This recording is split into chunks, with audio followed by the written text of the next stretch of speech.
Assalamualaikum warahmatullahi wabarakatuh. Perkenalkan, nama saya Dwi Satulandari dari Prodi Manajemen Universitas Muhammadiyah Riau. Baiklah, di kesempatan kali ini saya akan membahas mengenai sejarah perkembangan komputer. Langsung saja kita bahas, apa pengertian komputer? Secara bahasa, komputer berasal dari bahasa Latin computare, yang berarti alat hitung.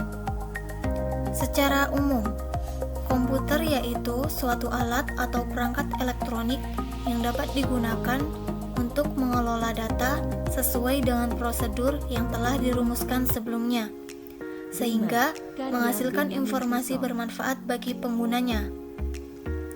Sejarah perkembangan komputer. Sejarah dan perkembangan komputer dibagi menjadi 5 generasi.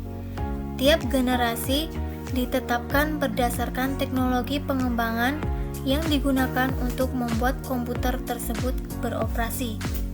Dari tiap teknologi pengembangan ini menghasilkan komputer yang lebih kecil, murah, efisien, dan tangguh. Perkembangan komputer. Komputer generasi pertama terjadi pada tahun 1945 sampai 1955. Komputer generasi kedua terjadi pada tahun 1955 sampai 1965. Komputer generasi ketiga terjadi pada tahun 1965 sampai 1980. Pada komputer generasi keempat terjadi pada tahun 1980 sampai 2000-an.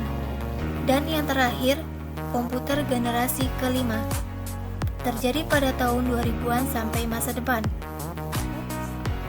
Membahas mengenai generasi pertama. Komputer generasi pertama dibuat dengan menggunakan tabung vakum sebagai komponen dasar. Tabung vakum adalah material yang tidak efisien karena menghasilkan panas yang berkelebihan dan juga membutuhkan daya listrik yang besar untuk bekerja. Generasi kedua. Teknologi transistor menjadi awal kemunculan komputer generasi kedua yang menggantikan peran dari tabung vakum pada komputer generasi pertama. Ciri-cirinya, ukurannya jauh lebih kecil dibanding komputer generasi pertama. Kinerjanya lebih bagus, daya listrik lebih kecil. Generasi ketiga.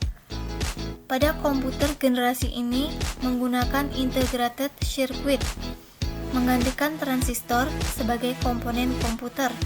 Transistor pada generasi ini telah diminiaturkan dan ditaruh pada IC. Satu buah IC terdiri dari berbagai transistor, resistor, dan kapasitor. Mengenai generasi keempat. Generasi komputer ini menjadi perkembangan yang pesat dalam menghimpun integrated circuit menjadi jutaan chip. Ciri-cirinya menggunakan large scale integration, digunakan untuk perorangan, efisien dan dapat dibawa kemana-mana seperti laptop. Menggunakan semikonduktor dan mikroprosesor untuk memorinya. Generasi kelima. Komputer pada generasi kelima identik dengan kecerdasan buatan atau artificial intelligence. Generasi kelima ini yang dianggap paling canggih. Ciri-cirinya menggunakan large scale integration, fitur semakin banyak, kecepatan memproses informasi meningkat, adanya alat pengganti manusia sebagai simbol dari generasi kelima. Baiklah, kurang dan lebihnya saya mohon maaf. Wabillahi taufiq wal hidayah. Wassalamualaikum warahmatullahi wabarakatuh.